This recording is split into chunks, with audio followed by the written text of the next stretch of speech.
If there's someone who says, I want to get on stage and I want to win, what am I doing wrong? Sure, that plan could be great on paper, trust but if yourself that you're capable of. what does long-term fitness success look like?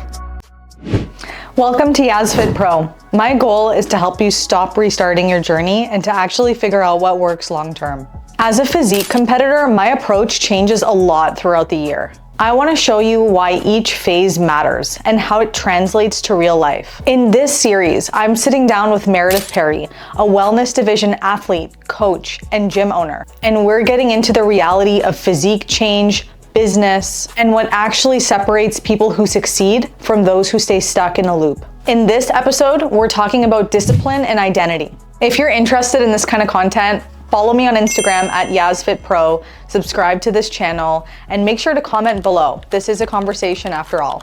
Let's get into it.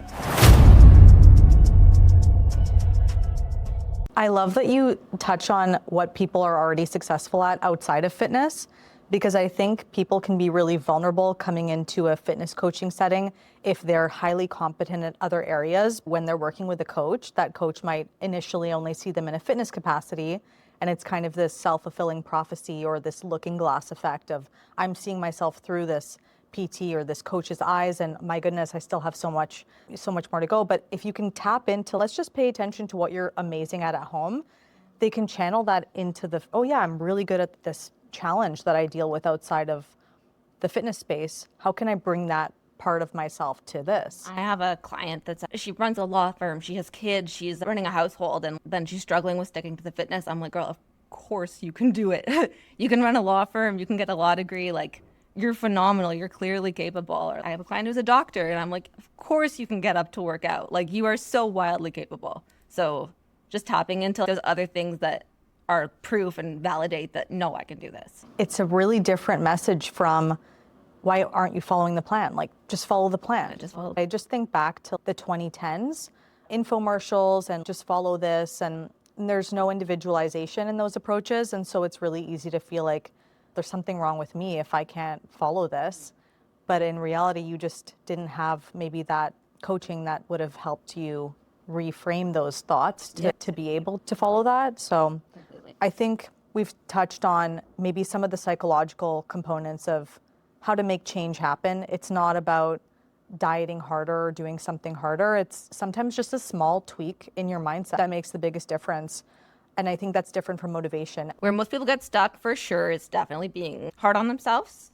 One slip up is not proof that you can't do it. It's just human.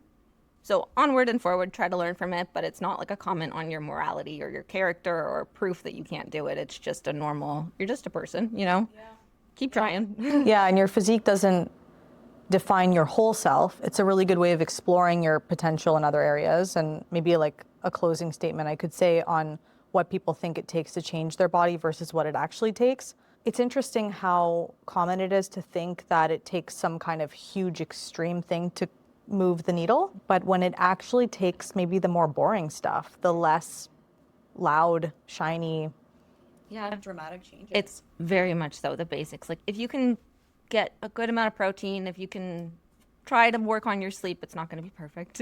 If you can try to manage your stress, if you can try to drink your water, you're already more than halfway there, you know? So sleep, yeah. If you can do the basics well, you'll get there.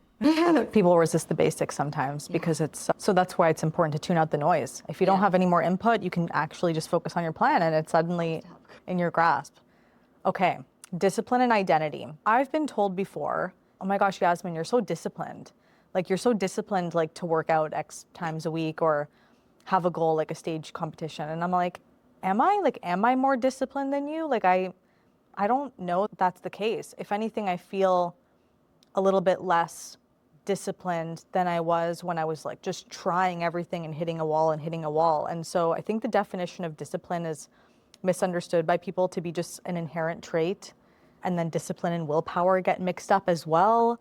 Or something you have or you don't. You don't have clients that are all just an athlete. They might have kids. Their days are not always going to look clean and the same and have all these controllable variables. So I'm assuming that you understand that discipline is what you can also do on a bad day. It's what does discipline look like on a bad day? Doing your best without harming your physical or emotional self. What you can do, even like discipline is a 20-minute walk. If you don't have an hour to work out, you can't make it to the gym, or, if 2 days you miss the gym, still going back and trying again. Like, discipline is really just kind of being open to restarting over and over. It very much so plays into the little triangle of goals, actions, and identity. So if you have certain goals, making sure that you're taking those steps, making those actions, which are going to fuel your identity as someone that does do it. So on hard days, making sure that you're the actions that go along with your identity and goals. I didn't hear you once say motivation, drive, like you don't have to feel any type of way to fall back on those things. Yeah. It is a mood, right? I've seen a lot of really good competitors fall into these kind of identity crises after a show. If it was only kind of relying on what a show does, which is motivates you towards a specific goal, I learned the hard way, or I think the only way, that you have to get comfortable when you don't have a goal. And it's, what is the goal? Your goal is today. Your goal is tomorrow. It's not about having something external drive you. It's finding that intrinsic motivation. But that can be challenging when the extrinsic things are more seen, more visible, more rewarded. And so I think it goes back to your inner dialogue. Entirely. Training your inner dialogue and not allowing anything to be your identity besides yourself. Like, I'm not a competitor, I compete. If I chose to not compete, again, I'm still me. It's not deeply rooted in my identity. We're all very complex and we're so many different things at the same time. So allowing your identity to be fluid. I think I lost that when I decided to self-coach for a season. And it was really for the fun of learning and applying like coaching principles. And I did drop body fat and I saw changes in my physique. Was I ready for the stage? No. I needed more time and probably a bit more intensity in my training at the end. And some guidance would have been really helpful for that emotional support that I really recognize I did need after all. And that's why it's helpful to have someone in your corner when you're going through that. But I remember my show experience was really negative last year because I think without consciously realizing it, I kind of that day tied a lot of my identity to the misjudgment I had about FitModel. FitModel was new. We didn't really see many examples in, 2023, 2024? I could be messing up the year, but right that like first Ottawa show, there weren't many FitModel competitors either. I think a lot of people were nervous to jump into that division, and now you're seeing a lot more understanding.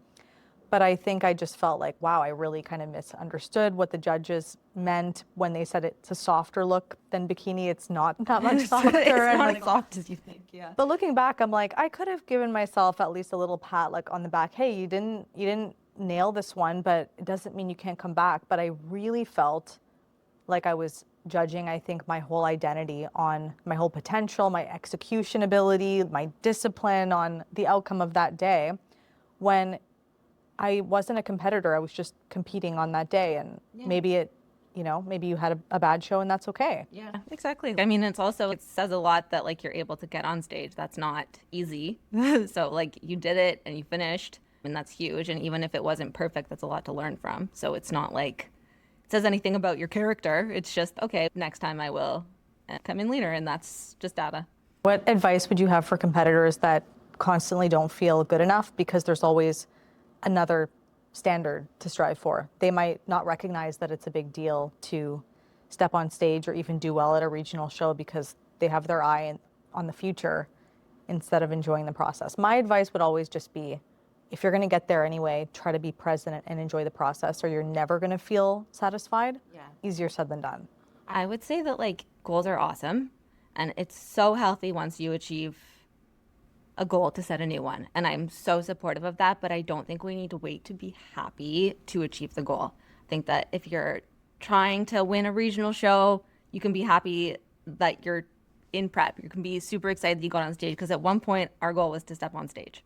So then, once you do well at that, wanting to win one, you can be happy during that process. It doesn't mean that once I do this, I will be this. It's like, this is my next goal and this is what I'm working towards, but I'm enjoying that I get to be so motivated and determined and work on this goal.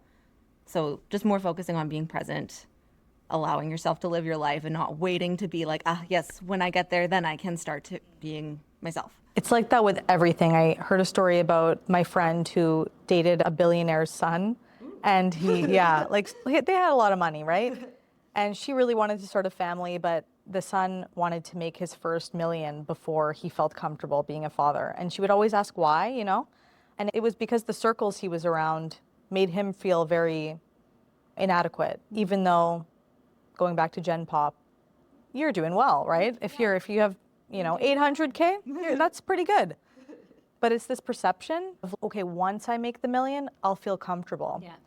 But what ended up happening was once, and even with their family's wealth, for example, when you get into these more elite circles, you end up then being the small fish again. And I think about it with bodybuilding, when someone could do really well at the NPC or CPA level, and then they go to the pro stage and you're a small fish again. You have to kind of start again. But there's a beauty in falling in love with that process instead of letting it define you down, because ranking at the end of the day, you're never going to be the best in the world at everything. Yeah. So if you're constantly ranking yourself, then you're always going to be thinking, okay, if I have this, then I'll be happy. But it's an elusive pursuit. It goes into everything, yeah. Even like with starting a business, it's so wildly similar to prep in so many ways. But just even like previously, okay, once I'm full-time online coaching, then I can relax and, I did it. And then, okay, so once I have my location, then I can relax and I did it. Okay, so once I turn profit, once I have a second one, once I hire someone, like you need to just let yourself be in the process, and you don't need to wait to be happy. You can just be doing it and still working towards those goals, but allow yourself to be like, I'm loving this process.